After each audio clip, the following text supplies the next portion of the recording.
देखो संकरण। अगला होता है आपका जल। जल मतलब H2O में संकरण। संकरण बहुत मज़ेदार चीज़ है ना। अच्छे से पढ़ोगे, सही तरीके से समझोगे तो अच्छा लगेगा, है ना। हमारे क्लास में सब रोते थे संकरण में, है ना। जल H2O क्या होता है? जल। जल मतलब पानी, है ना। जल में कौन सा होता है? sp3 संकरण। क्या होता है? sp3 संकरण। तो जल में केंद्रीय परमाणु O यानी ऑक्सीजन होता है। जल में केंद्रीय परमाणु को कौन होता है? ऑक्सीजन, है ना। इसमें केंद्रीय परमाणु ऑक्सीजन। इसमें केंद्रीय परमाणु ऑक्सीजन में क्या होता है? ऑक्सीजन में sp3 संकरण होता है। ऑक्सीजन में sp3 संकरण होता है। किस में होता है sp3 संकरण? ऑक्सीजन में होता है। अब ऑक्सीजन का परमाणु क्रमांक कितना होता है? ऑक्सीजन का परमाणु क्रमांक 8 होता है। इलेक्ट्रॉन भरेंगे इसमें। इलेक्ट्रॉनिक विन्यास कैसा होता है? 1s2 2s2 2p4। 4 और 2 6, 6 और 2 कितने इलेक्ट्रॉन? 8 इलेक्ट्रॉन। क्लियर। अब सामान्य अवस्था में निकाल लेंगे अपन। सामान्य अवस्था में ऑक्सीजन का इलेक्ट्रॉनिक विन्यास। सामान्य अवस्था में किसका? सामान्य अवस्था में ऑक्सीजन का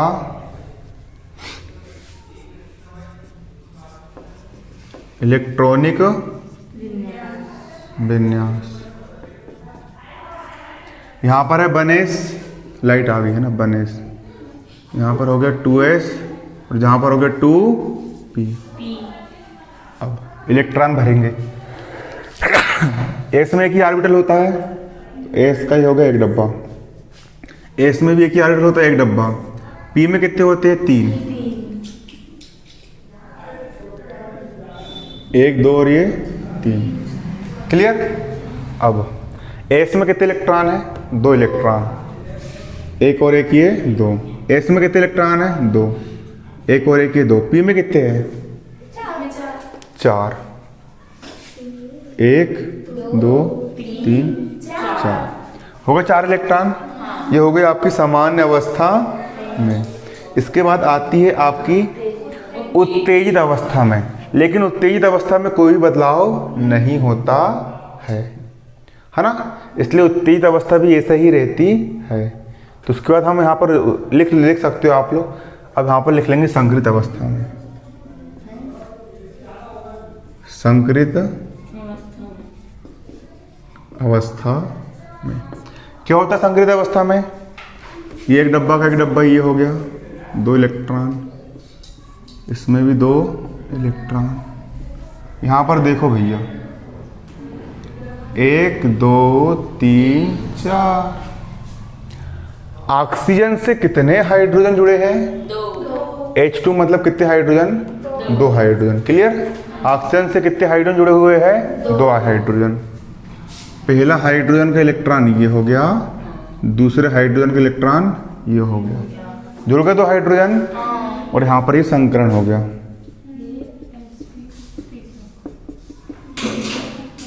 एक S का हो गया, एक S ये, और P कितने? 1 2 3 मतलब P3 sp3 संकरण।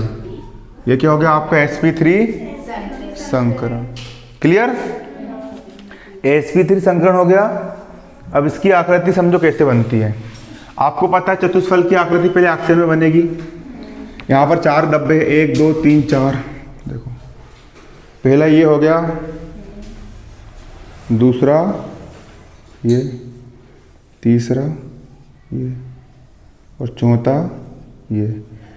इसकी एक कुछ चीज़ें निकल गई, इसकी एक कुछ चीज़ें निकल गई और इसकी एक ये। पहले खाने में कितने इलेक्ट्रॉन हैं? 2 इलेक्ट्रॉन। तो 1 इलेक्ट्रॉन जे। इसमें भी कितने इलेक्ट्रॉन हैं? 2 इलेक्ट्रॉन। एक ये और एक ये। यहाँ पर कौन आके जुड़ा है? हाइड्रोजन। तो एक हाइड्रोजन बाबा ये हो गया। और यहाँ पर भी कौन है? हाइड्रोजन। दूसरा हाइड्रोजन अपना ये हो गया। समझ में आ रहा है आप लोग को? यहाँ पर अब कितने हाइड्रोजन हो गए? यहाँ पर तो 2 हाइड्रोजन हो गए, तो प्रतिकर्षण बल कैसा लगेगा? और ज़्यादा लगेगा। और जब प्रतिकर्षण बल अपना और ज़्यादा लगेगा तो क्या होगा? यहाँ के जो 2 बंध है वो कैसे जाएंगे? पास में जाएंगे। और पास में आने के कारण क्या होगा? इसका जो बंध कोण है वो 109 डिग्री से और घट जाएगा। और कितना हो जाएगा? 104 डिग्री।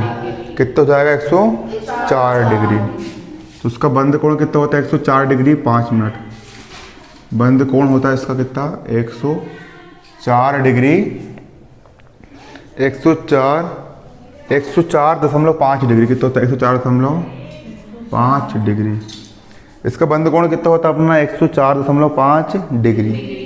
और इसकी आकृति कैसी होती है मालूम है? उल्टे भी के समान। V फॉर वेन होता है, आपका V ऐसा बनता है, उल्टा कर दो उसको, ऐसा हो जाएगा। ये बन रही आकृति उल्टे भी के समान। तो इसकी आकृति कैसी होती है? उल्टे भी के समान।